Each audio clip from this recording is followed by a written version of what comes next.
لبيك اللهم لبيك لبيك لا شريك لك لبيك إن الحمد والنعمة لك والملك لا شريك لك لبيك اللهم لبيك لبيك لا شريك لك لبيك إن الحمد والنعمة لك والملك لا شريك لك لبيك اللهم لبيك. ناظرین خیر مقدم ہے ایک مرتبہ پھر حج کی خصوصی نشریات یوم العرفہ میں آپ سبھی کا جہاں جہاں سے آپ ہمارے ساتھ ہیں. عجیب شیطان بھی اپنے سر پہ خاک ڈالتا ہوا اور روتا ہوا نظر آتا ہے آج کے دن کہ پورا سال یہ وہی چہرے ہیں جن پہ میں نے بڑی محنت کی مگر آج یہ مجھے کنکریاں مار رہے ہیں. آج ایسا موقع بھی آیا ہے اور مطلب یہ بات سمجھ میں آ جانی چاہیے اس کو کہ وہ کچھ بھی کر لے یہ بندے رحمان کے بندے ہیں اور یہ اسی کی جانب یہ اسی کی طرف سے بھیجے گئے ہیں اور انہیں اسی کی طرف لوٹنا ہے اور یہ اس پر ایمان لائے ہیں اور ان کے دل میں کہیں نہ کہیں ایمان باقی ہے. تو ختم نہیں کر سکتا. مفتی ارشاد حسین سعیدی صاحب تشریف فرما ہے. مفتی صاحب قبلہ حج اور آج تو حج اکبر کی بات ہے. اللہ اکبر. ایک تو یہ کہ ہمارے ظاہر بنیادی جو فنڈامنٹل ایلیمنٹس آف اسلام جسے کہا جاتا ہے جن میں توحید ہے، نماز ہے، روزہ ہے، زکوٰۃ ہے اور پھر 5ویں نمبر پہ حج ہے. اچھا دوسری بات یہ کہ استطاعت ہے تو فرض ہے، استطاعت نہیں ہے تو فرض بھی نہیں ہے. مطلب اس میں اللہ رب العزت نے رعایت دی. پھر اس کی فضیلت عظمت ایک تو یہ والی بات کہ اللہ رب العزت کی اس میں اس کی صفت رحمان نظر آتی ہے کہ نہیں تیرے پاس ہے نہیں ہے تجھے جانا ہے، ایسا نہیں ہے. اور دوسری بات یہ کہ آج حج اکبر کی جو بات ہے کہ لوگ بڑی دعائیں کرتے ہیں اللہ میں حج اکبر نصیب فرما. تو اس عام حج میں اور حج اکبر میں جو خصوصیت کے ساتھ فرق بیان ہوتا ہے وہ کیا ہے ارشاد فرمائیں. جی بہت شکریہ. جو آپ نے پہلی بات کی کہ حج اسلام کے ارکان میں سے بہت اہم رکن ہے اور 5واں رکن ہے، آخری رکن ہے اور اس کی فرضیت قطعی ہے. قرآن مجید سے ثابت ہے. اللہ رب العزت نے ارشاد فرمایا اعوذ باللہ من الشیطان الرجیم وَلِلَّهِ عَلَى النَّاسِ حِجُّ الْبَيْتِ مَنِ اسْتَطَاعَ إِلَيْهِ سَبِيلًا. جو استطاعت رکھتا ہے تو اس کے اوپر اللہ کے لیے حج کرنا لازم ہے. تو اس استطاعت کو ہمارے مفسرین اور ائمہ اور مجتہدین نے ڈیفائن کیا. تو یہ استطاعت جسمانی بھی ہے کہ جسمانی طور پر استطاعت رکھتا ہو وہاں جانے کی، یعنی اتنی قوت وہ استطاعت جی وہ استطاعت مالی بھی ہے. ٹھیک ہے کہ صاحب حیثیت ہو کہ اسے اپنی بنیادی ضروریات سے زائد اتنا مال اسباب ہوں کہ وہ حج کر سکے. اور یہیں پر اس غلط فہمی کو دور کر دینا برمحل ہوگا کہ بعض لوگ جو سمجھتے ہیں عمرہ کر لیا تو حج فرض ہو جائے گا کیونکہ وہ وہاں تک جانے کی استطاعت ثابت ہو گئی. تو یہ پرانے وقتوں میں ہوتا تھا کیونکہ اس وقت مویشیوں پہ سفر کرتے تھے اور وہ ظاہر ہے جو مالی اس کی حیثیت تھی وہ میٹر نہیں کرتی تھی. جو وہاں تک پہنچ گیا وہ عمرہ کے لیے پہنچا وہ حج کے لیے بھی پہنچ سکتا ہے. لیکن آج کل چونکہ عمرہ اور حج کے اندر مالی اعتبار سے زمین اور آسمان کا فرق ہے تو لہٰذا استطاعت حج کی ہوگی تو حج فرض ہوگا ورنہ اس کے علاوہ حج فرض نہیں ہوگا. پھر اس استطاعت کے اندر یہ بھی ہے کہ وہاں تک پہنچنے کی استطاعت ہو.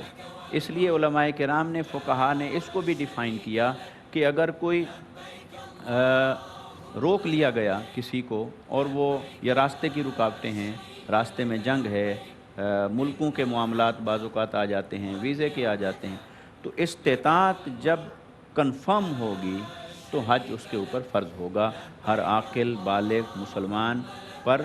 اور پھر دارالحرب کا بھی فرق کیا ہمارے ائمہ نے کہ اسے دارالحرب کے اندر رہتے ہوئے اگر علم نہیں ہو سکا اسلامی احکام کا تو اس کے لیے بھی گنجائش موجود ہے. اب رہی بات کہ حج جو اتنا بڑی عبادت ہے تو حج کو حج اکبر اور اس کی دعا کی جاتی ہے. اچھا بعض لوگ اس میں حج اکبر کے لفظ سے اختلاف کرتے ہیں اور وہ کہتے ہیں کہ عمرہ کو اصغر فرمایا گیا ہے حدیث مبارکہ میں، لہٰذا اس کے مقابلے میں جو حج ہے ہر حج اکبر ہوا تو لہٰذا حج اکبر کا کوئی تصور نہیں ہے. جو یہ رائے رکھتے ہیں ان کی خدمت میں عرض یہ ہے کہ بے شک کہیں حدیث صحیح سے اگر حج اکبر کا کوئی کانسیپٹ نہیں آیا تو کیا قرآن اور حدیث کی نصوص میں یہ ہمیں نہیں ملتا؟ آقا علیہ السلام نے نہیں فرمایا کہ یوم جمعہ وہ سید الایام ہے اور یوم العرفہ وہ حج کا سب سے بڑا دن ہے؟ تو اگر یہ جمع ہو جائیں گے تو فضیلت بھی تو جمع ہو جائے گی۔ صحیح۔ اور جب آقا علیہ السلام نے فرمایا کہ اگر جمعہ کو یوم عرفہ ہو جائے تو اس کا اجر اور ثواب یہ ہے کہ اللہ تعالیٰ اسے 70 حج کا ثواب عطا فرماتا ہے۔ یہ روایت سے ثابت ہے، یہ روایت پھر یہ موجود عظمت ہے۔ آ گئی، تو بالکل لہٰذا جب اس کی بہت بڑھیا۔ فضیلت ثابت ہے تو ایسا حج جو یوم العرفہ یوم الجمعہ کو ہوگا تو اس کی جب فضیلت ثابت ہے تو آپ نام اسے حج اکبر نہیں دینا چاہتے تو کوئی اور دے لیں، مگر یہ لیکن کہ فضیلت تو بہرحال وہ باقی ہر حج کے اوپر بھاری ہے اپنی فضیلت میں اجر و ثواب۔ اور حج کے ساتھ ایک لفظ استعمال ہوا حج مبرور، صحیح، یعنی ایسا حج جو ہر اعتبار سے کامل اکمل ہے اور اللہ رب العزت نے اسے قبول فرما لیا۔ تو حج کرنا یہ ہمارے اوپر فرض ہے اور حج قبول فرما لے یہ اللہ کے فضل و کرم سے ہے۔ لہٰذا کوشش یہ ہونی چاہیے کہ حج کے اندر کوئی ایسی شے نہ ظاہر ہو ہماری طرف سے، ہر عازم حج کی طرف سے، کہ جس سے اللہ کی ناراضگی ہو۔ لہٰذا وہ جہاں اخلاص کو کامل کرے، نیت کو کامل کرے، وہاں اپنے عمل کو اس میں محتاط ہو، شریعت کی پیروی ہو، اطاعت ہو، اتباع ہو، پھر مخلوق کو نقصان نہ پہنچائے۔ تو جب ہر اعتبار سے اللہ کی طرف رجوع کرتا ہوا چلے گا تو اس کا حج حج مبرور ہوگا۔ اور آخری بات یہ کہ آقا علیہ السلام نے فرمایا کہ حج مبرور کی جزا جنت کے سوا اور کیا ہو سکتی ہے؟ وہ جنت ہی ہے۔ اور فرمایا کہ جس نے حج مبرور کر لیا وہ ایسے ہی ہے جیسے ابھی ماں کے پیٹ سے پیدا ہوا اور اس کے کندھوں پر کوئی گناہ نہیں ہے۔ اور یوم عرفات کو تو آقا علیہ السلام نے فرمایا جو عرفات کے اندر رب کے حضور استغفار کرے، مناجات کرے اور پھر بھی اسے یقین نہ ہو کہ پتہ نہیں میری دعا قبول ہوئی کہ نہیں ہوئی، تو آقا علیہ السلام نے اسے نفاق اور منافقت قرار دیا ہے۔ اس عزم اور یقین کے ساتھ عرفات میں بیٹھے اور عرفات سے آئے کہ اللہ رب العزت نے میرے گناہوں کو معاف فرما دیا ہے۔ تو یہ یقین انسان کی زندگی میں بہت عمل دخل ہے۔ بالکل صحیح، بہت خوب، ماشاءاللہ۔ علامہ شرجیل احمد خان صاحب، ظاہر ہے یقین اور یقین بھی یقین پہ ہم اور یقین محکم، تو میں یہ جو ایک ابدی میسج ہے نبی محترم صلی اللہ علیہ وسلم کے خطبے کے سے جو ثابت ہے، اس میں سے آج جو ہے وہ ایک بات ریلیونٹ مجھے نظر آئی امیر حج کے یہاں۔ بس ساری نقطے تو بنیادیں ہیں ہماری اسلام کی، بہت خوبصورت آپ نے خطبہ دیا، لیکن ایک بات جو امیر حج نے فرمائی کہ جاہل، اچھا ہمارے ہاں بڑا مصیبت ہے، اس پہ خیر ابھی بات بھی نہیں ہو سکی، کہ ہمارے ہاں ایک اہل علم جو ہے وہ جاہل کے الجھنے کے بعد اس سے بڑا جاہل بن جاتا ہے۔ مطلب اس وقت اس کا علم اور اس کی تہذیب پرے رہ جاتی ہے، اس کو اس وقت مقابلہ کرنا ہوتا ہے، مد مقابل آنا ہوتا ہے جب تک وہ جاہل کو مات نہیں دے گا، کیونکہ ایک تو پہلے ہی وہ اس ذوم میں ہوتا ہے میں اہل علم ہوں، اور دوسری طرف اسے یہ بھی غصہ ہوتا ہے کہ یہ جاہل ہے، اور تیسرا غصہ مجھ سے الجھ رہا ہے۔ تو انہوں نے کہا کہ جب تم سے جاہل الجھے گا تو تمہیں اس سے الجھنا نہیں ہے، تم سے جاہل جب بحث کرے گا تو تم نے اسے سلام کرنا ہے۔ اس حوالے سے اس کو معذرت کے ساتھ سوسائٹی میں اب یہ معاملہ بڑا دیکھنے میں آتا ہے، سوال ہی پیدا نہیں ہوتا کوئی اگنور کر دے کسی جاہل کی بات کو، سوال ہی پیدا نہیں ہوتا، ہر آدمی کو مقابلہ کرنا ہے۔ تو یہ تو نصیحت نہیں فرمائی، اللہ نے بھی قرآن میں فرما دیا، رسول اللہ نے بھی ارشاد فرما دیا، آج امیر حج بھی اس پہ زور دے رہے تھے۔ یہ ہماری جو معاشرتی بدحالی ہے اور ہماری جو بد اخلاقی دنیا بھر میں سامنے آ رہی ہے کہ ہم الجھتے ہیں، بحث کرتے ہیں، اس حوالے سے ارشاد فرمائیں۔ جی سلمان بھائی، آج کی سوسائٹی اور آج کے حالات کے تناظر میں اگر آپ کی بات کو دیکھا جائے تو اس میں کوئی شک نہیں ہے کہ جاہل سے جب سامنا ہوتا ہے، یا آپ یوں کہہ لیجئے جس کو علم نہیں ہے، بالکل، اس سے جب علم والے کا سامنا ہوتا ہے تو اس کا انداز علمی نہیں ہوتا، وہ اس سے بڑھ کر غیر علمی انداز اختیار کرتا ہے۔ اچھا، اس حوالے سے جو آپ نے آیت کا ذکر کیا قولوا سلاما، ایک تو وہ بات ہو گئی، لیکن یہاں پر میں ایک بات واضح کرنا چاہوں گا کہ دیکھیں جس کو ہم جاہل کہہ رہے ہیں نا، سب سے پہلے تو ہم نے دیکھنا ہے کہ وہ ہے کون۔ وہ بندہ مومن ہے، وہ مسلمان ہے، تو اب یہاں پر ایک اور تقاضا ہے۔ ٹھیک ہے، قرآن کریم میں مومنین کو ایک دوسرے کا ولی ڈکلیئر کیا گیا، اولیاء ہیں ایک دوسرے کے، اور اس ولایت، اس دوستی یعنی دوستی کے پرسپیکٹو میں اس کا یہ تقاضا ہے کہ اب آپ نے اس کی جہالت کو حکمت سے دور کرنا ہے۔ اچھا، اس کا طریقہ کیا ہے؟ زبردست، کیونکہ اہل علم اہل فکر یہاں بیٹھے ہیں، جب کوئی بھی جاہل کوئی بات اپنے تئیں کرتا ہے تو اس کا ایک درجہ ہوتا ہے نا، مسئلہ یہ ہوتا ہے کہ ہم اس درجے پر آ جاتے ہیں بالکل اسی لیول پہ آ جاتے ہیں، اس سے بھی نچلے درجے اور اس میں پھر ہمیشہ ہار ہی ہوتی ہے، کبھی جیت نہیں ہو سکتی بلکہ اور بربادی ہے۔ اس کا طریقہ کار یہ، حکمت کا طریقہ یہ ہے، اور یہ ولایت کا بھی تقاضا ہے، دوستی کا بھی، خیر خواہی کا بھی مسلمان کا، کہ آپ اس درجے سے اس کو اٹھائیں۔ دیکھیں عقاب کا طریقہ کیا ہے نا، وہ عقاب نیچے نہیں، وہ اوپر لے کر جائے گا، پھر وہاں ہٹ کر، تو آپ اس کو درجے سے اٹھائیں پہلے، اور اوپر اس کو لے کر آئیں، اور اس کا طریقہ کار ہے سوال، اس سے پوچھیں، سوال اٹھائیں، اس کے سوال کا جواب نہ دیں، بلکہ وہ جو بات کہہ رہا ہے اس پر سوال اٹھائیں، جس کو ہم ایک پرانے اس میں سوکریٹک کوسچننگ بھی کہتے ہیں نا، اگر اس حساب سے آپ دیکھیں تو سوال اٹھائیں۔ سوال اس طرح سے آپ نے اٹھانا ہے کہ اس کا درجہ بلند ہو۔ واہ، اچھا یہ آپ کیوں کر رہے ہیں؟ کیونکہ آپ کا اس سے رشتہ ایمان کا ہے، اور اس کو آپ نے جہالت سے نکالنا ہے، یہ خیر خواہی کا تقاضا ہے۔ کیونکہ اگر یہی کہہ کر ہم نے چھوڑ دیا تو پھر ان جاہلوں کو کون درست کرے گا؟ یہ ایمان کا تقاضا ہے، خیر خواہی کا تقاضا ہے کہ الجھے بغیر ان کو اس لیول سے اوپر لے کر آئیں۔ تو یہ حکمت کے ساتھ آپ لے کے چلیں۔ اور یہاں پر ایک اور بات ایڈ کر دوں، چونکہ ہم نے مختلف نکات ہمارے سامنے آئے، ڈاکٹر صاحب نے گفتگو فرمائی، علماء کرام نے گفتگو فرمائی، یہ بات ہمارے سامنے آج کلیئر ہو رہی ہے کہ ہم نمائندے ہیں اسلام کے نا، بالکل ہم رسول اللہ کے امتی ہیں، مصطفی ہیں، ہم تابع بد سی و تغیر کے ولی ہیں، ہم مصطفی ہیں۔ پرابلم کی بات کیا ہے کہ میرے ایکشن کے اندر مصطفی رنگ نظر نہیں آ رہا، اللہ، یہ سب سے بڑی پرابلم ہے، اور اسی وجہ سے دنیا مجھ سے متنفر ہوتی ہے، میرے دین سے بھی ہو جاتی ہے، کیونکہ دین کی شکل پریکٹیکلی ابھی تو میں دکھا رہا ہوں اس کو، صحیح بات ہے، مطلب وہ کہتے ہیں بھائی کتاب میں لکھا ہے، ریپریزنٹیٹیو تو آپ ہی ہیں نا، تو ہم ریپریزنٹ جب کر رہے ہیں تو یہاں پرابلم آئے گی۔ تو یہاں میں ایک میسج بھی دینا چاہوں گا، ایک تو بالعموم تمام مسلمانوں کے لیے، دوسرا حجاج کے لیے۔ دیکھیں ان کو تو بخشش کا پروانہ مل گیا نا، وہ تو بالکل تازہ ہو کر آ گئے، بالکل نئے سرے سے ایک نئی فارم میں آ گئے نا، تو اب انہوں نے اس بخشش کے پروانے کی لاج رکھنی ہے اپنی اگلی زندگی میں، انہیں کلیئر دکھانا ہے کہ میں وہ نہیں رہا جو پہلے تھا، جس احمد سے، جس عمران سے، ریحان سے تم پہلے ملے تھے، اب وہ کچھ اور ہے اپنے عمل کے اندر، اب وہ کچھ اور ہے اپنے رویے کے اندر، اب وہ کچھ اور ہے اپنے کردار کے اندر، ڈیلنگز کے اندر، نام کا حاجی نہیں، نام کا نہیں رہا بلکہ اب وہ کردار کا غازی بن چکا ہے۔ تو دیکھیں یہ چیز جب سامنے آتی ہے، اسی طرح جب آپ دیکھتے ہیں نا کہ رمضان میں لوگ اعتکاف کرتے ہیں تو معتکفین سے ایکسپیکٹیشن ہے آپ کی کہ اب یہ وہ بندہ تو نہیں رہے گا نا، اثر تو نظر آئے، تو یہ لاج رکھنا حجاج کو بھی لازمی، اور ہم سب کو بحیثیت مسلمان اس چیز کو سامنے رکھ کر ریپریزنٹیٹیو ہونے کی لاج رکھنی ہے۔ میرے خیال میں اگر ہم یہ کریں گے تو کئی اسلام سے متعلق بھی جو غلط فہمیاں ہمارے کردار سے آتی ہیں وہ خود بخود دور ہونا شروع ہو جائیں گی۔ بالکل صحیح بات ہے، بہت خوبصورت گفتگو کی آپ نے علامہ شرجیل احمد خان صاحب، اللہ آپ کو نظر بد سے بچائے۔ میں مفتی حسن نوید نیازی صاحب، ظاہر ہے فرد سے افراد، معاشرہ اور معاشرے سے معاشرے، قوم سے اقوام عالم، ایک تاثر، بڑی اچھی بات کی، میں اس کو چاہتا ہوں آپ اس کو سیکنڈ کریں کہ میرا اکیلے کا جو تاثر ہے وہ ایک فرد کا، وہ کئی افراد پر پہنچے گا، اور ان افراد کے ذریعے کئی افراد تک، اور یہ پھر ملٹیپل ہوتا جائے گا، اور اس طرح ظاہر ہے میری ایک اچھائی جو ہے، اب تو ہم ظاہر ہے بات کرتے ہیں نا گلوبل ولیج ہے، ایک اچھائی جو ہے وہ اگر کہیں انڈورس ہو جائے اور وہ کہیں نمایاں ہو جائے اور کہا جائے کہ نہیں، مثال کے طور پر یہ نہیں معلوم تھا وہ کس قوم کا آدمی ہے، یہ دیکھا گیا کہ ایک کتا تھا جو نالے میں گر گیا تھا، اور نالے کی جو ہائٹ تھی، جو اس کی اونچائی تھی، بلندی تھی، وہ کوئی 14 فٹ تھی، اور کوئی اترنے کے لیے تیار نہیں تھا، غالباً چائنا کا واقعہ تھا، اب سے کچھ سالوں پہلے کی بات ہے۔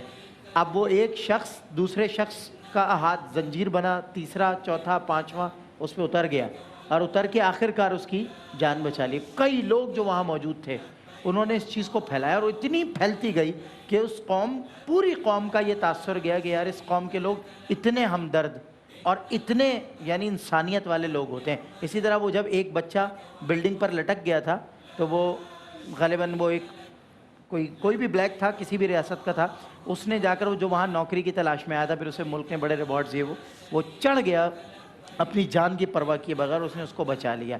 اب یہ مختلف اقوام عالم ہیں جن کی اچھی پازیٹیو فیسز، اچھی شکلیں، مثبت کردار ہمیں دیکھنے میں سامنے آتا ہے، جبکہ بات وہی ہے علامہ شرجیل احمد خان صاحب کی اوریجن تو ہمیں، اچھا ہماری جب باری آتی ہے تو ہم یہاں ذرا فار اوے کھڑے ہوئے نظر آتے ہیں، ہم کانٹا اٹھانے والے تھے، کانٹا رکھنے والے تو نہیں تھے۔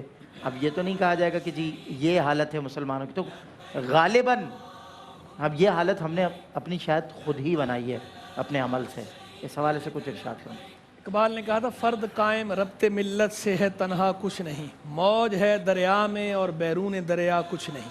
تو افراد کا مجموعی رویہ وہ معاشرے کی تشکیل میں کردار ادا کرتا ہے. سوسائٹی بنتی ہے اسی سے, یونٹ ہے, فرد بنیادی اکائی ہے. یہ جب اسے انہیں افراد کا مجموعہ ہے, اس سے سوسائٹی بن جائے گی, معاشرہ بن جائے گا. تو اسی کو آپ پھر جب ایک مخصوص سطح پر ہوتا ہے اسے قوم کہتے ہیں, مقابلے میں دوسری قوم آ جاتی ہے. یہ حالانکہ یہ خاص ہے ترکیب میں قوم رسول ہاشمی. رسول ہاشمی کی جو قوم تھی یہ تو ترکیب میں خاص تھی, لیکن ہم نے اپنے عمل کی بنا پر رسول ہاشمی کی تعلیمات سے اعراض کر لیا ہے. تو رسول ہاشمی صلی اللہ علیہ وسلم کی تعلیمات سے اعراض نے ہمیں یہاں پہنچا دیا کہ اب ہم اس کے اپوزٹ کھڑے ہوئے ہیں. ہم سے لوگ اخلاق سیکھا کرتے تھے, اب ہمیں دیکھ کر لوگ کہتے ہیں یہ بد اخلاق ہیں. بالکل. حالانکہ اصل اخلاق والے تو ہم تھے, دنیا کو سکھانے والے ہم تھے. تو ضرورت ہے واپسی کے سفر کی کہ ہم اپنی اصل کی طرف راجع ہوں, اصل کی طرف لوٹیں, واپس ہوں. ہماری اصل تھی قرآن و سنہ, ہماری اصل تھی جناب رسول اللہ صلی اللہ علیہ وسلم. تو سیدنا رسول اللہ علیہ السلام نے جیسا کہ فرمایا تھا, خیر الناس انفعہم للناس, لوگوں میں سب سے اچھا وہ ہے جو لوگوں کو سب سے زیادہ نفع پہنچانے والا ہے. یعنی خیر پھیلانے کا ذریعہ بنے, خیر کو پھیلائیں, شر کا حصہ نہ بنیں. تو ہم سارے انفرادی سطح پر ایسے ہو جائیں کہ خیر کو پھیلانے والے بن جائیں, تو انشاءاللہ اجتماعی رنگ بھی خیر والا ہی آئے گا. تو اللہ تبارک و تعالی ہم سب کو خیر پھیلنے کا ذریعہ بنائے, خیر پھیلانے والا بنائے, خیر میں اپنا حصہ ڈالنے والا بنائے. ہمیں بھی شر سے بچائے, شر کا حصہ بننے سے ہی بچائے, شر والوں سے بھی بچائے. اور سطح جو ہے تعلقات کی, وہ بندے کی 3 سطح ہیں تعلق کی. ایک سطح ہے خالق کے ساتھ, ایک سطح ہے مخلوق کے ساتھ, اور ایک سطح ہے نفس کے ساتھ. جی. تو اسلام کا تقاضا اور مطالبہ, اور وہ جو ایک اچھے انسان کا معیار ہے, اچھے انسان کا معیار یہی ہے. اچھا انسان وہ ہے جس کا تعلق خالق کے ساتھ بھی مضبوط استوار ہو. اچھا انسان وہ ہے جس کا تعلق مخلوق کے ساتھ بھی مضبوط استوار ہو دائرہ شرع کے اندر. اچھا انسان وہ ہے جس کا تعلق اپنے نفس کے ساتھ بھی مضبوط استوار ہو دائرہ شرع کے اندر. یہ تینوں سطحوں پر ہم نے اپنے تعلقات درست کرنے ہیں. ان تعلقات کو تینوں سطح پر ہم درست کریں گے تو ہم اچھے انسان اور اچھے مسلمان کہلانے کے حقدار ہوں گے. ورنہ ہم نہ اچھے انسان کہلانے کے حقدار ہوں گے, نہ اچھے مسلمان کہلانے کے حقدار ہوں گے. اللہ تبارک و تعالیٰ سے دعا ہے کہ ہمیں اچھا انسان بنائے, اچھا مسلمان بنائے. ہر سطح پر اپنے تعلقات کو دین کے تقاضے کے مطابق, شریعت مطہرہ کے تقاضے کے مطابق مضبوط انداز میں استوار کرنے کی توفیق رفیق مرحمت فرمائے. اللہم آمین. میں جناب ڈاکٹر محمد احمد قادری صاحب کی طرف آؤں گا.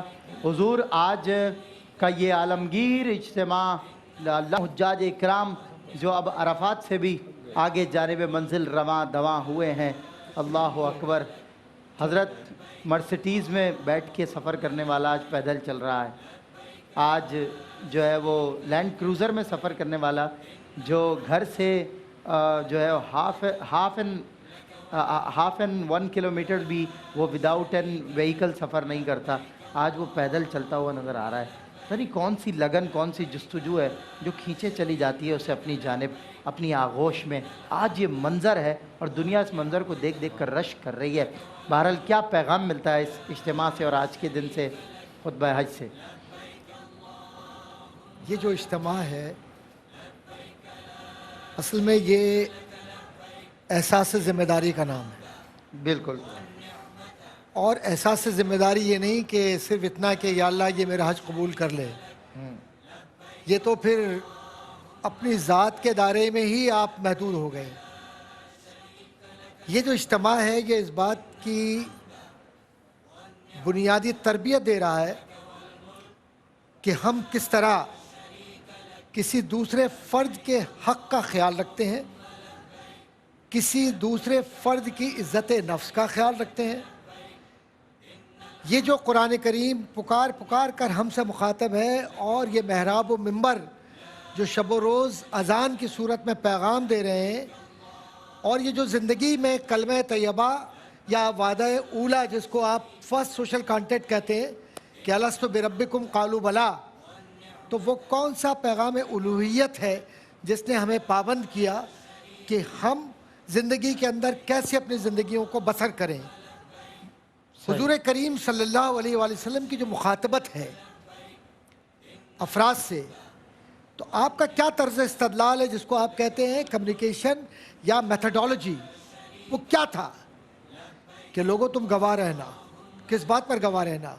جو حاضر ہیں وہ بھی، اور جو نہیں ہے ان تک یہ پیغام پہنچا دو۔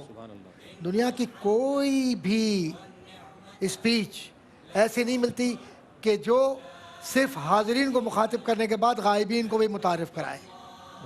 نسلیں جو بھی پیدا نہیں ہوئی ہیں، کیونکہ حضور نے جو مخاطبت کی ہے وہ اپنی خواہش اور ارادے پر نہیں کی ہے، وہ مخاطبت اللہ کے دیے ہوئے پیغام پر۔ آج کا قبلہ سلمان صاحب، آج کا فرد اپنی تقریر لکھ کر پڑھتا ہے، وہ لکھی ہوئی تقریر کسی منشے کو، کسی مبدا کو، کسی خواہش کو، یا کسی فرد کے یا افراد کے ذہن کو نمایاں کر رہا ہوتا ہے، وہاں پر وہ تحریری عمل۔ صحیح۔ لیکن حضور کو جو کچھ عطا فرمایا گیا، لکھ کر دیا ہے، وہ کسی فرد کا نہیں ہے، وہ اللہ کا لکھا ہوا ہے۔ اللہ اکبر۔ تو یہ خطبہ حجۃ الوداع اصل میں وما ینطق عن الہوا کی عملی تعبیر ہے، اور انما المؤمنون اخوہ کی وہ بنیادی تشریح ہے کہ جس میں یہ بات بقول اقبال کے ہو حلقہ یاراں تو بریشم کی طرح نرم، رزم حق و باطل ہو تو فولاد ہے مومن۔ تو یہ جو پیغام ہے یہ اس بات کا عملی اظہاریہ ہے کہ تم پر کیا کیا شریعت نے لازم کیا ہے، تم اس کے احکامات کی اطاعت کرو، صحیح۔ اور جب لوٹو تو اپنی انا، نخوت، تکبر، اپنی ذاتی خواہشات اور یہ سوچ کر کہ میں تو یہ ہوں، ان سب کو، جیسے تم نے شیطان کو کنکریاں ماری ہیں، اپنی خواہشات کو بھی کنکریاں مار کے دفن کرو، بالکل اپنے ارادوں کو بھی کنکریاں مار کے دفن کرو۔ صرف خواہش ایک ہی ہو، بالکل سر، کہ اللہ اپنے نبی کی غلامی سے اس طرح سے مرتسم کر دے کہ پھر اپنی شناخت نہ رہے بلکہ حضور کی محبت کی شناخت زندگی کا حصہ بن جائے، تاکہ جب لوٹیں تو فقط فاز فوزاً عظیمہ کی عملی تشریح بن جائے۔ اور یہ اولیاء کاملین تھے کہ جن کے حج کو انہوں نے نہیں کہا کہ یہ میرا حج مبرور ہے، یہ میرا حج مقبول ہے، یا میں نے اتنے حج کر لیے، لا بیٹا لے کر آپ پہلا مسلح میرے پہلے حج کا لانا، اچھا دوسرے والے کی تسبیح بھی لے آنا، اچھا چوتھے حج پر جو مجھے دیا گیا۔ تو یہ کہنے کی ضرورت نہیں پڑتی، آسمانوں سے ندا ہوتی ہے کہ یہ شخص ہمارے مقبولین میں ہے، اور قرآن ان کے لیے کہتا ہے الا ان اولیاء اللہ لا خوف علیہم ولا هم یحزنون۔ تو یہ ولایت کی سند ہے حج، اور اپنی خواہشات کو دفن کر کے، اپنی ذات کو دفن کر کے حضور کی غلامی کا تمغہ سجانے کا نام حج ہے۔ کیا بات ہے، تو یہ ہو گیا، بہت خوب، ماشاءاللہ۔ تو ٹھیک ہے، اور یہ پیغام صرف سننے کا نام نہیں ہے، یہ عمل کرنے کا نام ہے، بالکل، کیونکہ غلامی مصطفیٰ زندگی کی وہ بنیادی کامیابی ہے اور اکائی ہے کہ جس پر ہم عمل کرتے ہیں تو یہاں بھی کامیاب ہوتے ہیں اور وہاں بھی کامیاب ہوتے ہیں۔ بہت خوب، ماشاءاللہ ڈاکٹر صاحب، بہت خوب۔ میں علامہ شرجیل احمد خان صاحب اور مفتی ارشاد حسین سعیدی صاحب کا بارے دیگر شکریہ ادا کرتا ہوں بہت بہت کہ آپ حضرات نے آج کے دن بھی وقت دیا اور اس خصوصی نشریات کا حصہ بنے، اسے چار چاند لگائے۔ بہت خوبصورت آپ حضرات نے کلام کیا، اللہ تعالیٰ آپ کی عزتوں میں مزید اضافہ فرمائے۔ ناظرین کرام، یوم العرفہ کی خصوصی نشریات جاری و ساری ہے، انشاءاللہ ثنا خان حضرات بھی ہمیں جوائن کریں گے، علماء اکرام بھی کچھ دیر مزید رہیں گے، اور ہمارے ساتھی میزبان ARY-QTV کے سینئر میزبان جناب رئیس احمد انشاءاللہ میرے بعد جوائن کریں گے اور اس نشریات کو آگے لے کر بڑھیں گے۔ مجھے اجازت دیجیے، السلام علیکم ورحمۃ اللہ وبرکاتہ۔ اللهم لبيك لبيك لا شريك لك لبيك إن الحمد والنعمة لك والملك لا۔ ناظرین، اگر آپ ایسی ہی مزید ویڈیوز دیکھنا چاہتے ہیں تو ہمارا ARY-QTV کا چینل سبسکرائب کیجئے اور بیل آئیکن کا بٹن دبانا نہ بھولیے تاکہ آپ سے کوئی پسندیدہ پروگرام مس نہ ہو جائے۔